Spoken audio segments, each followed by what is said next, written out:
It's Wednesday, so it's time for a studio update from me, Aisling Drennan, and this time, this is probably the most unique studio update. Well, it's definitely the most unique one I've ever done. I'm finally home after nearly 2 years, pause with COVID and just sort of general life stuff, and I thought, why not invite you guys into a really special place that's played a big part in my painting practice and the type of paintings that I make.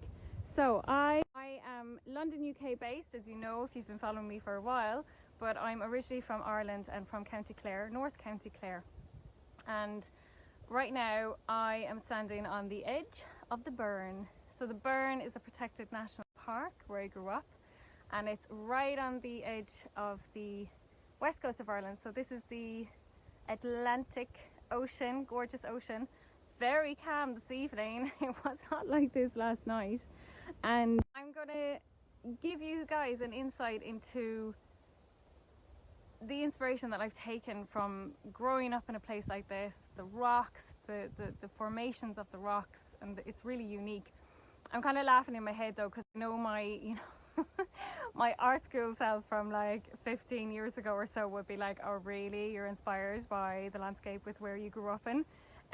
But I think you can't help but being inspired when you come from somewhere like this, and I feel like I've managed to put my own unique take on replicating and painting this landscape, and bringing it into my own painting practice.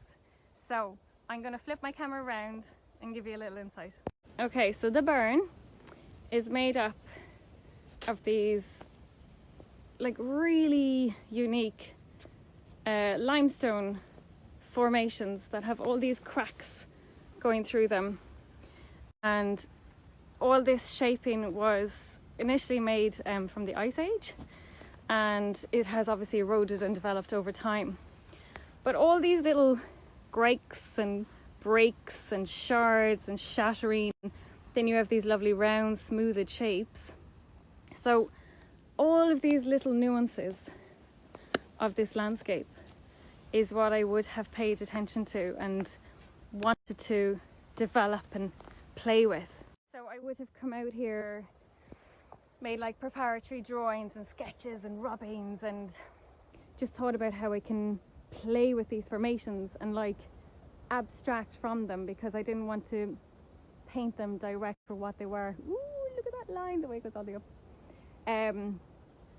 And that's the kind of basis of what I've been doing for the past couple of years in my studio, and then mixing that in with my obsession with oil paint and its materiality and how you can structure it and manipulate it and have fun with it.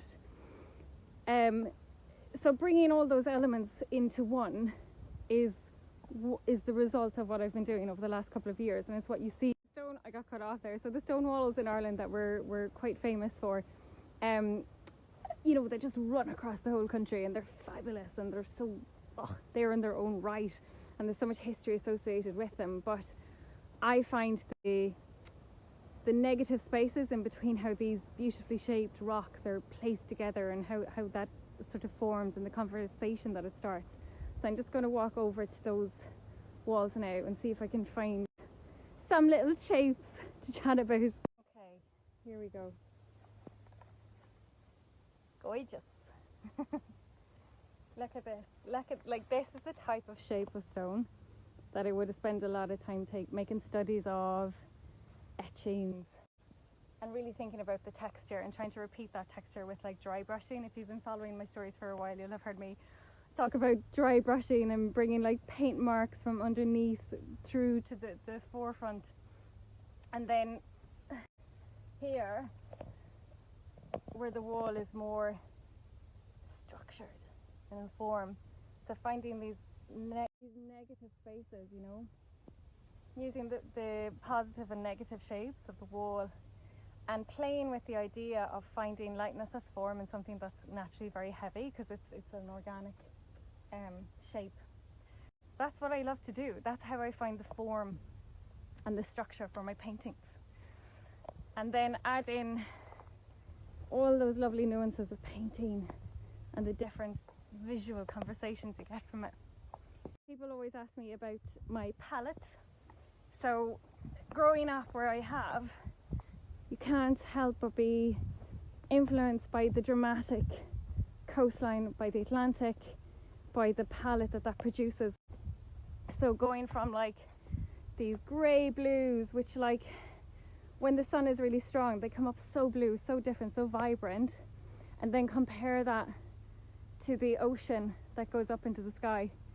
It's a bit muted this evening because unfortunately it's overcast, but you can still get that sense of that, you know, that lovely subtleness of the colour and the tone, and how you can play with that and then make it pop against complementary colours like the reds, or even like a grass green. Oh, this place just gives me life. Like, I'm so happy to be home because I found it really hard not being able to get home for so long, and yeah, so inspiring. And the point of extra knowledge, the Father Ted series was filmed around North County Clare, so they would have filmed a lot of the series around this area as well. So some night when you're in a pub quiz wondering where was Father Ted filmed, it was in North County Clare. So yeah, gorgeous, look at it, gorgeous. And over here is the Cliffs of Moher. Have I got my camera right? I do. Cliffs of Moher, really unique spot. I think it's listed as one of the 7 natural wonders of the world now. So that is the crack, guys. Hope that's been informative. I might have waffled on a bit because I'm so happy to be back here and out of London. Fresh air, clean air. So I'll be on again next week, and I will have my studio sale coming up. I'm going to be pulling out the paintings that I want to put into that when I get back into the studio at the end of this week. So if that is something of interest to you, just sign up to my newsletter via my website. The link is in my bio. And have a wonderful Wednesday. Thanks so much for watching, and if you have any questions, let me know. Bye.